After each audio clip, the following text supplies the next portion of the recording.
The Epic-sponsored PC gaming show was actually refreshingly game-focused, giving us lots to cover, but also revealing Epic's attempt to snipe auto chess from Valve, as well as the Shenmue 3 situation. Yes, another Kickstarter game that has been gobbled up. All of that and loads of games coming up in today's video.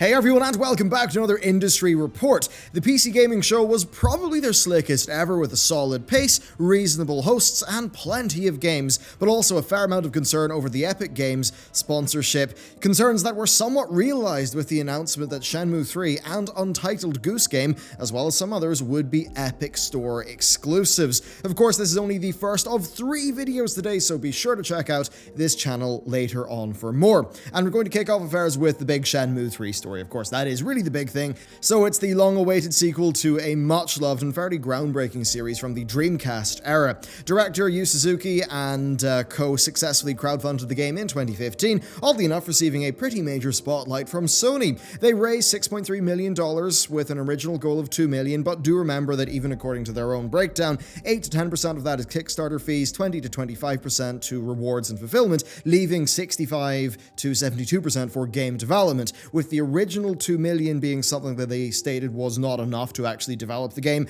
but that they had acquired further funding along with it. That all seemed good though. The project was seemingly going pretty well, if a little bit slow. It got regular Kickstarter updates. Then in 2017 it was announced that Deep Silver would publish the game, almost certainly with them contributing, to the budget. After all, yes, $6 million's a lot of money, but only about 70%-ish of that was going to development after fees and rewards, and 4 years is a fairly lengthy and expensive development cycle. Now, recently, their release date was bumped back to the 19th of November 2019, but bar that, things were actually looking rather decent for the project, until yesterday when everything pretty much exploded. So it was announced by Deep Silver and YSNet, the developer, that Shenmue 3 would be an Epic Games Store exclusive on the PC, with a Kickstarter backer update saying, "We are happy to announce that Shenmue 3 for PC will be an Epic Games Store exclusive. Development for Shenmue 3 has been moving forward using Unreal Engine, and the support we've received from Epic has been excellent, but most importantly, in looking for the most enjoyable experience in PC, it was decided together with Deep Silver, after much discussion, that the Epic Games Store would be the best distribution platform option." Yeah, it's an option for them. It ain't an option for you. So suffice to say, that has not went down well with people, doubly so because of something that looks really, really bad indeed.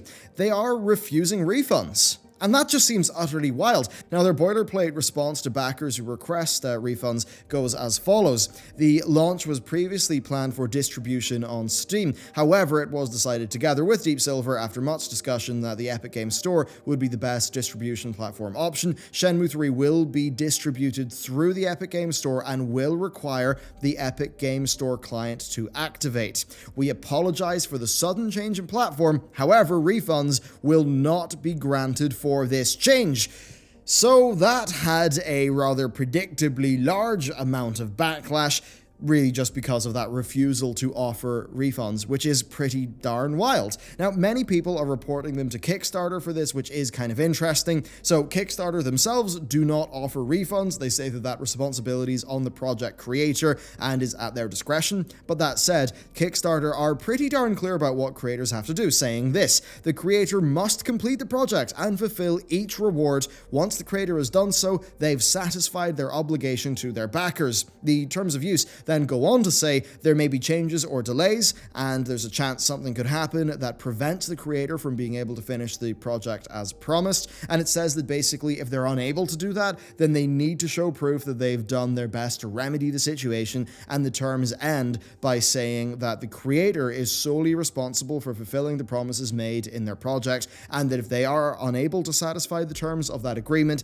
then they may be subject to legal action by their backers. Now, Kickstarter themselves have responded to people's questions, saying that they cannot facilitate refunds and that they hope backers and creators can, work together to solve the problem. It's overall a little bit vague with the legal language, but well, they might they almost certainly will get away with this on a technicality. Now, from going through the Kickstarter launch materials, it seems as if PC was the promised reward, just digital distribution on PC. A particular storefront does not seem to have been mentioned. Now, they later did mention distribution via Steam, with I believe Steam DRM being required, so technically speaking, it was not funded with Steam being the promised platform. It was funded with Windows PC being the promised platform, and then they decided on Steam after the funding, which means that technically speaking, Epic distribution does fulfill the requirement. But that said, it still is a pretty darn scummy thing to do. With the likes of, say, Phoenix Point, crowdfunded game, went onto Epic, but they did at least, they refunded unhappy backers and the pre-orders when the Epic exclusivity was announced. Now, it could be the Phoenix Point had to do that because they did say Steam from the beginning, where Shenmue 3 didn't, but still, this is a very bad look for Deep Silver and YSNet, but I don't think legal action would go anywhere, at the very least in the US. The EU could be a different kettle of fish there, but still I wouldn't hold out much hope for that. Now, as for why they did this, well, once again, they will have crunched the numbers and they probably think it's the best thing for their overall revenue. Now, THQ Nordic, who own Deep Silver, they put out both Metro Exodus and Satisfactory on the Epic Games Store months ago, and in spite of customer suspicions as to Metro's performance, they've still plowed ahead with Epic for Shenmue, which could be rather telling. Now, it's worth noting that Shenmue 3 also was developed in Epic's Unreal Engine, and that Epic actually waive their licensing fee for games published, or at least for game copies that are sold on their store. Now, normally, an Epic game in Steam would lose 30% to Valve's cut, and then of the remaining 70%, the publisher would have to pay 5% in engine licensing fees. So with Epic, they get an 88% cut instead of 70%, and then they also don't have to pay that engine licensing fee, so that's why they will have decided to do that. Plus, of course, Epic sweetening the pot. And that pretty much is the story here. They crunch the numbers, and they think it's the best play, knowing full well how consumers would react, both based on their own experience through Metro, but also through witnessing what has happened to other crowdfunded projects. Seemingly, Epic were able to sweeten the pot enough to make it worth their while, at least in their own estimation, be that through a cash advance or them waiving their store fee entirely for a number of sales. Now, that's not it for Epic News, though, as Untitled Goose Game is now an Epic exclusive. Very much a game that charmed many, that many people were interested in. But this has, of course, disappointed people, at least on PC. Once more, it's an example of Epic throwing their cash around, being able to pick up fan-favorite games as exclusives in the hopes that they'll be able to get people onto their platform. For what it's worth, I should say that the developer said they weren't able to simultaneously launch on Windows in their original plan, so they were going to put it on Switch and then Windows later on. They've said that the simultaneous release now is down to the cash injection from Epic, allowing them to get further development support for the game. And that's still not it. Epic also smacked down on Valve a little bit, announcing Auto Chess. Not Dota Auto Chess. Auto Chess is actually being developed by the original creators of Dota Auto Chess, and it's being published by a Chinese publisher called Dragon Rest.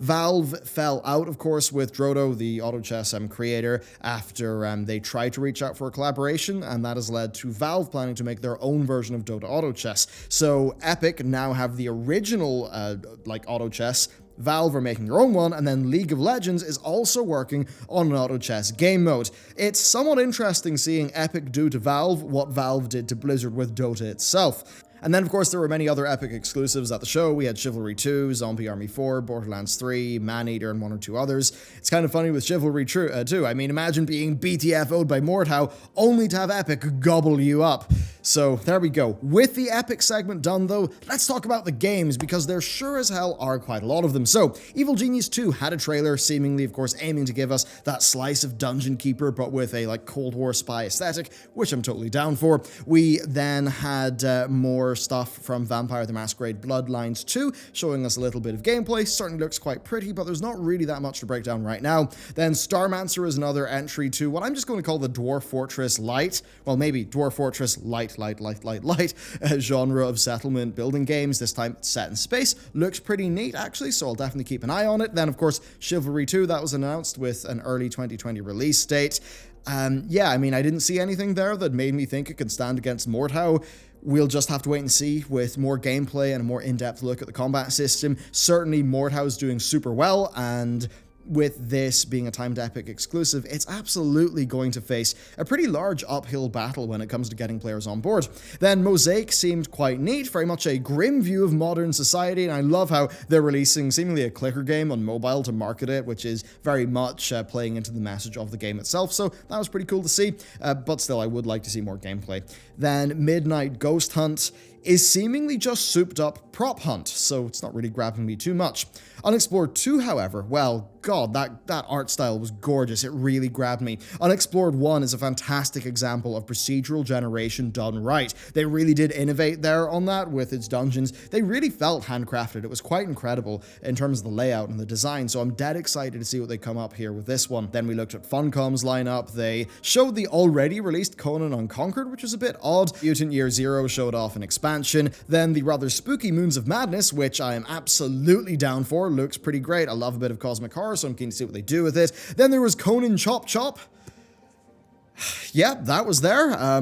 Maybe it'll be good. Then there's Last Oasis, which, I mean, to me, it kind of looked like Mad Max, but with these, like, strange rope and pulley-based walkers. I actually thought it looked pretty cool. Very much early access, but seemingly quite neat, also having some grounded melee combat. So, yeah, maybe I'll hop into that. Then Age of Wonders Planetfall. It's another big 4X game with an August 6th release date. Then Zombie Army 4. It's another zombie game by the Sniper Elite devs. A little bit tired zombies, to be honest, but apparently those games are quite fun, so I'm sure it'll at least be, will be enjoyable. Then we had Remnant from Ashes, which is a co-op survival shooter from the Darksiders 3 devs. It looks pretty visceral. The monsters seem pretty cool. We'll just have to see how the rest of the game actually shapes up, but certainly could be quite promising. Then there's Griftlands. It's another Epic exclusive from Clay, seemingly now with a Slay the Spire inspired combat system, which I suppose would still be pretty fun. Then fans of Planet Coaster will get Planet Zoo on November 5th. And I've always found those games to be quite relaxing, so I suppose that could be just a nice little thing to have.